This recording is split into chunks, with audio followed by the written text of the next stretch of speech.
Assalamualaikum warahmatullahi wabarakatuh. Perkenalkan nama saya.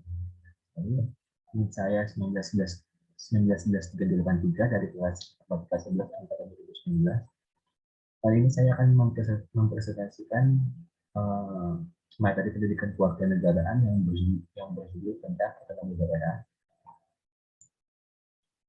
Kali ini saya akan menjelaskan tentang pengertian apa itu otonomi daerah menurut beberapa pakar. Yang pertama adalah menurut D.C. Franzen, otonomi daerah adalah hak untuk mengatur urusan daerah dan menyesuaikan peraturan yang sudah dibuat. Sedangkan menurut W.J. Wajong, otonomi daerah merupakan kebebasan untuk memelihara dan memajukan kepentingan khusus daerah dengan keuangannya sendiri, menentukan hukumnya sendiri, serta pemerintahannya sendiri. Sedangkan menurut Aten Syarifuddin, otonomi daerah adalah kebebasan atau kemandirian, tetapi bukan kemerdekaan. Kebebasan tersebut merupakan perwujudan dari pemberian kesempatan yang harus dipertanggungjawabkan. Yang selanjutnya, pengertian otonomi daerah menurut Undang-Undang tahun 1945, menurut Undang-Undang nomor 12 tahun 2008 dan Undang-Undang nomor 32 tahun 2004, otonomi daerah merupakan hak dan wewenang dan kewajiban daerah otonom untuk mengatur dan mengurus sendiri urusan pemerintahan dan kepentingan masyarakat sesuai dengan peraturan undang-undangan. Pengertian otonomi daerah menurut KBBI, otonomi daerah merupakan hak, wewenang, dan kewajiban daerah untuk mengatur dan mengurus rumah tangganya sendiri sesuai dengan peraturan perundang-undangan yang berlaku. Pengertian otonomi daerah berdasarkan kesimpulan. Intinya adalah tentang keleluasaan hak dan wewenang serta kewajiban dan tanggung jawab pemerintah daerah untuk mengatur dan mengurus rumah tangganya masing-masing sesuai kemampuan daerahnya. Selanjutnya tentang prinsip otonomi daerah yang diantara lain adalah yang pertama, prinsip kesatuan otonomi. Daerah harus menunjukkan aspirasi perjuangan rakyat yang untuk memperkokoh negara kesatuan dan mempertinggi tingkat kesejahteraan masyarakat lokal. Kedua, prinsip penyebaran. Asas desentralisasi dan dekonsentrasi bermanfaat untuk masyarakat melakukan inovasi pembangunan daerah. Yang ketiga, prinsip real dan tanggung jawab. Otonomi daerah nyata dan bertanggung jawab untuk kepentingan seluruh masyarakat. Kemudian berperan mengatur proses pemerintahan pembangunan daerah. Yang keempat adalah prinsip keserasian, yaitu daerah otonom mengutamakan aspek keserasian dan ketujuan di samping aspek demokrasi. Yang terakhir adalah prinsip pemberdayaan yang bisa meningkatkan daya guna dan hasil guna penyelenggaraan pemerintah di daerah, utamanya dalam aspek pelayanan dan pembangunan masyarakat. Selain itu dapat meningkatkan pembinaan kestabilan politik dan kesatuan bangsa. Selanjutnya ada tentang tujuan otonomi daerah, di antara lain ialah mengurangi kesenjangan antara daerah, mewujudkan demokratisasi sistem pemerintahan di daerah. Yang ketiga adalah memberdayakan dan meningkatkan kemampuan perekonomian daerah. Selanjutnya menciptakan sistem pembiayaan daerah yang adil dan proporsional dan transparan. Kemudian mewujudkan penyelenggaraan pemerintah daerah yang partisipatif.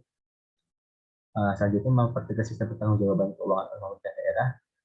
Ketiga, selanjutnya menciptakan akuntabilitas lokal yang sehingga memperhatikan hak masyarakatnya. Kemudian mempermudah antisipasi terhadap berbagai masalah yang muncul dan menghadapi oleh masyarakat.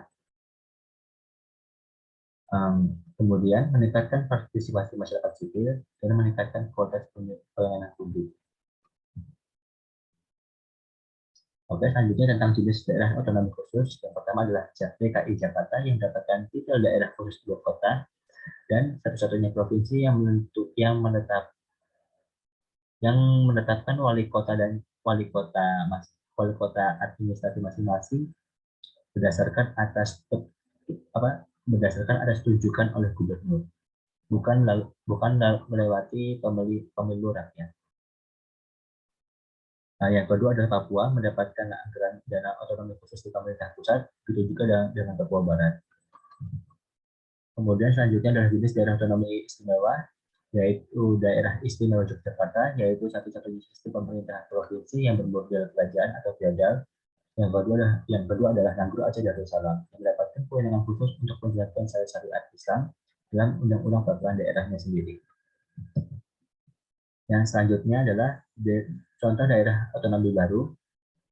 Contoh daerah otonomi baru yang barusan dimekarkan di antara lain ialah pertama Papua Pegunungan, kedua Papua Tengah, kemudian yang terakhir adalah Papua Selatan. Yang baru disahkan secara resmi Undang-Undang Dasar Pemekaran DOB Papua oleh DPR RI.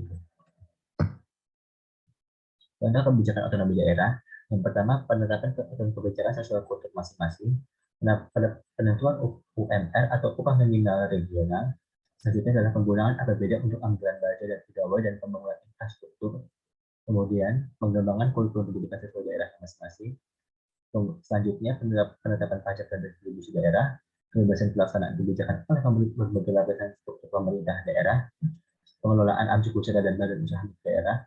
Yang terakhir adalah pengembangan kota-kota besar menjadi smart city dan kota metropolitan baru serta Jakarta. Kemudian kasus pelanggaran atau hambatan dalam otonomi daerah, anggaran daerah wajib menyetorkan 70% ke pemerintah pusat, yang ini pernah terjadi pada masa Orde Baru. Yang kedua, kebijakan pembangunan sentralisasi yang terjadi pada masa Orde Baru. Ketiga adalah kasus korupsi dan suap pejabat daerah setempat. Kemudian maraknya perizinan dan pungutan liar. Selanjutnya adalah keinginan dan kepentingan politik elit lokal yang mengutamakan diri pribadi atau kelompok pribadi masyarakat umum. Kemudian ketimpangan sumber daya alam dan kualitas sumber daya manusia. Selanjutnya adalah konflik politik dan masyarakat daerah.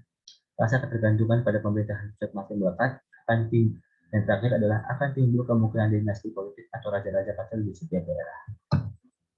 Oke, sekian dari saya. Terima kasih. Apabila ada kesalahan, maafkan. Wassalamualaikum warahmatullahi wabarakatuh.